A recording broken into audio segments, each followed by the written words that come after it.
This is KBACH's First Take, and I'm Michael Keelan. I'm talking with harpist Yolanda Kondonassis about her new album, Terra Infirma. That's a concerto written for her by Reena Esmail, and the album also includes a couple of other pieces by Esmail. Thanks for joining us today, Yolanda. Well, thank you so much for having me. This is a harp concerto, but it is not just any harp concerto. It's very unconventional in some ways. Could we start with sort of the philosophical underpinnings of it, depicting this time of the fires in Los Angeles and particularly the spiritual response to that? Well, that's a great intro to the piece because mostly what I do these days in terms of commissioning and projects and my nonprofit, Earth at Heart, is involve myself in music that in some way inspires us to think about this amazing planet that we live on and what we need to do to really sustain it and care for it. And Terra Infirma is based on a wonderful poem by Robert Walters. And initially, the piece was kind of a creative blizzard between the two of us. We're dear friends.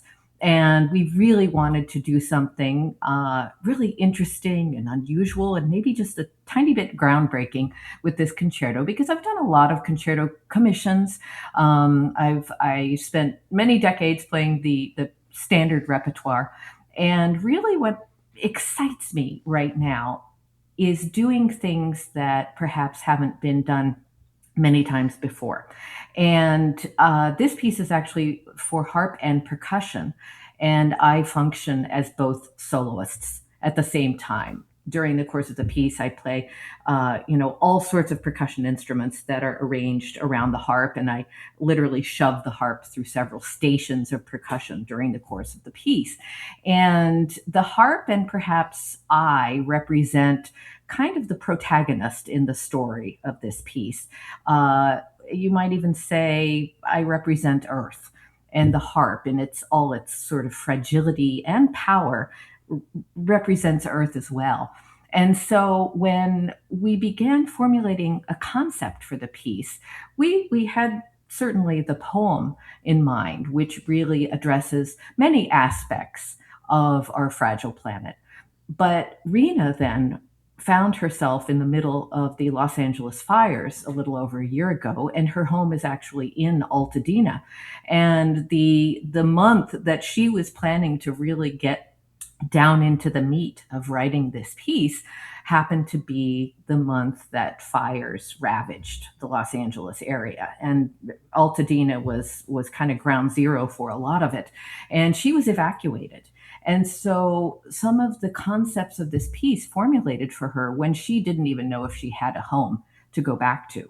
So I think that when artists actually experience things, there's a whole next level of expression and subtext in what they do.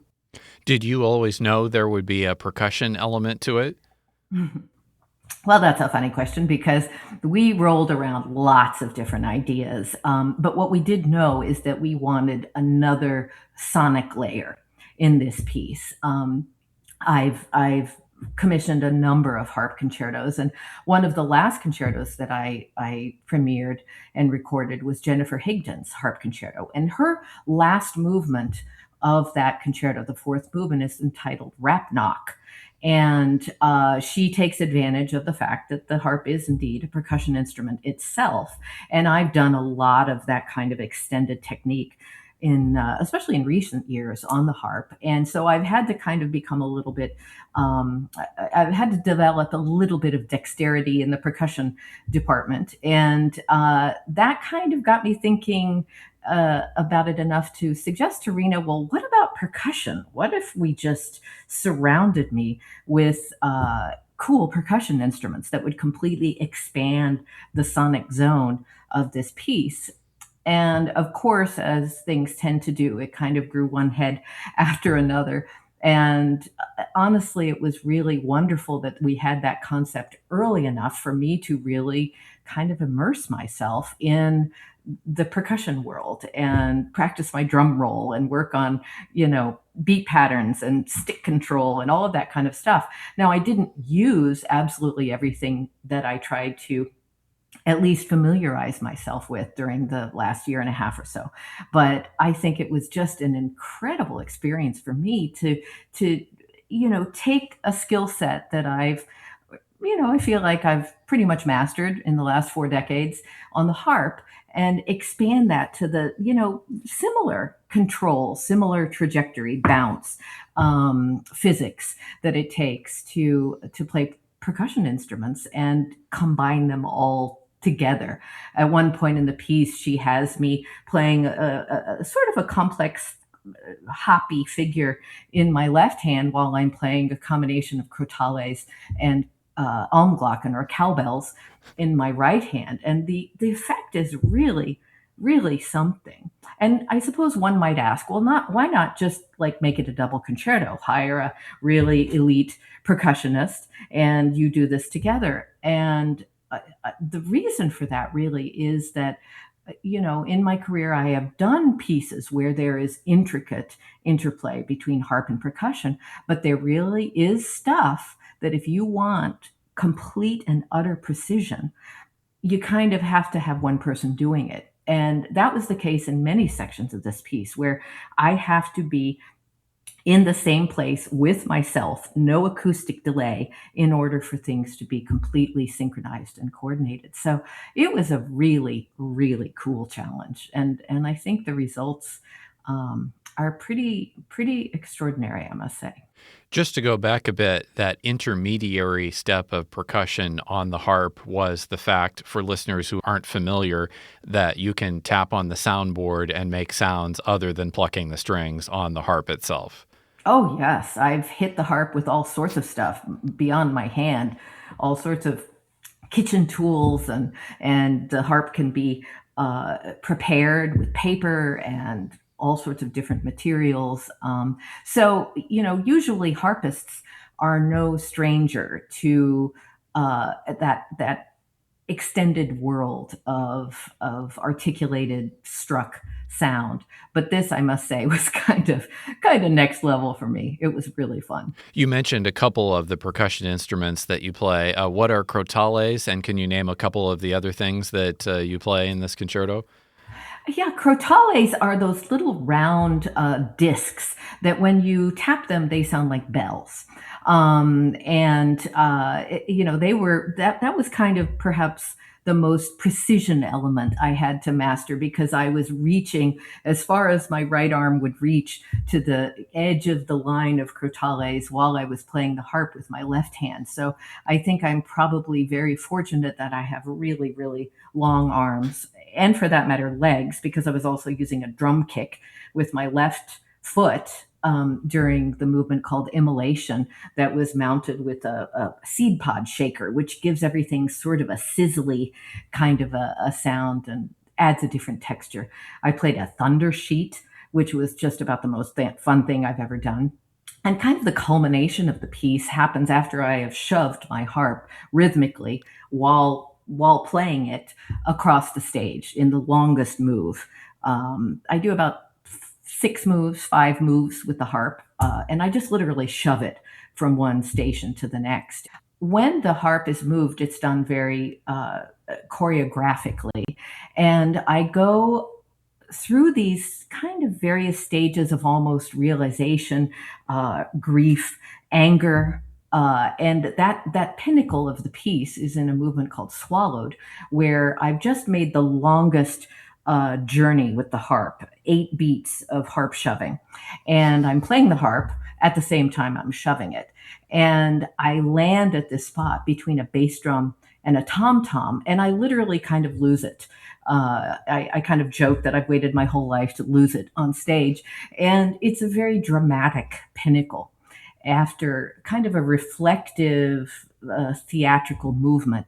And I actually coached with a theater specialist who helped me, really make it as impactful as I can. I'm not an actor, but, as artists, I think all of us know that, when we play an instrument, we are kind of creating a character.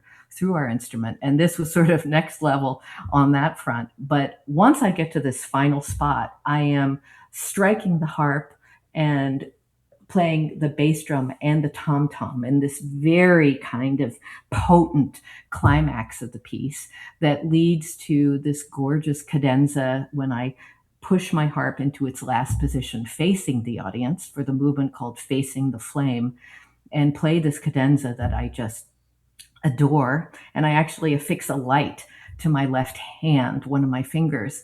And the piece ends not with acceptance, but with hope. After that crazy movement where I lose it, then it's like coming into this feeling of, all right, but somewhere on this earth, right now, everything is as it should be, and embracing that and the hope that we can spread that condition to other parts of the earth. And the light is really a wonderful symbol as well. It's actually a dollhouse light that I found, and I affixed it to a big chunky ring, and I play the last movement of the piece with that ring on and the light on. And at the end of the piece, that's the only light on the stage. When you describe the choreography and the dramatic elements of this, it seems to imply that to get the full experience, you would need to see the performance as well as hear it. Is that fair?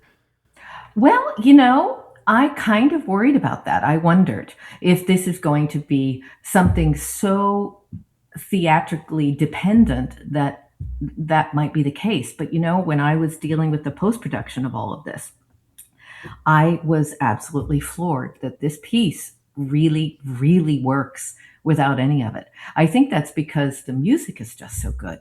The music holds up. The music is not depending on the theatrics. The theatrics are more depending on the music.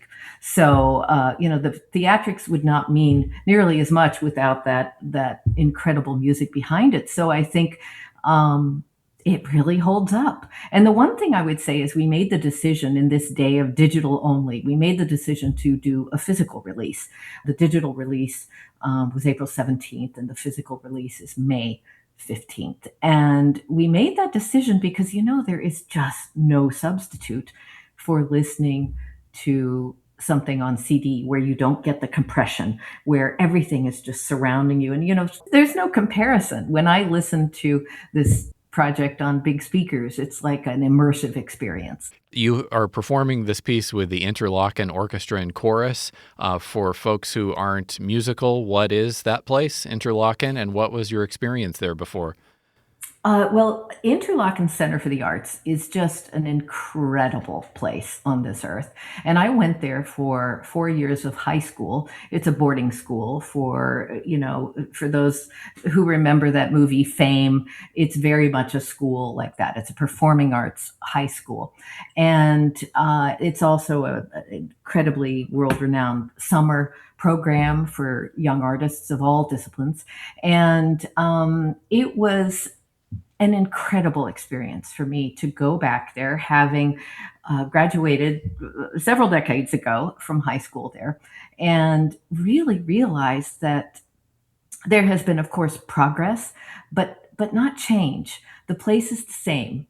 You have the freedom and the mentorship to develop whatever it is you are, and to play this piece and to develop this piece. It was a series of 3 residencies of workshopping, working with the students, and really helping immerse them in the sort of the world of Indian classical music, which informs Reena's compositional world. The piece is built on rags, which are kind of the Indian classical music version of Western keys.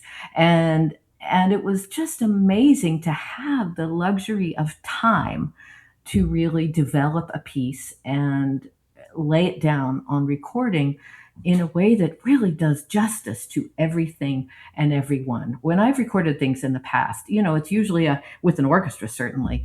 It's a much quicker time is money kind of affair.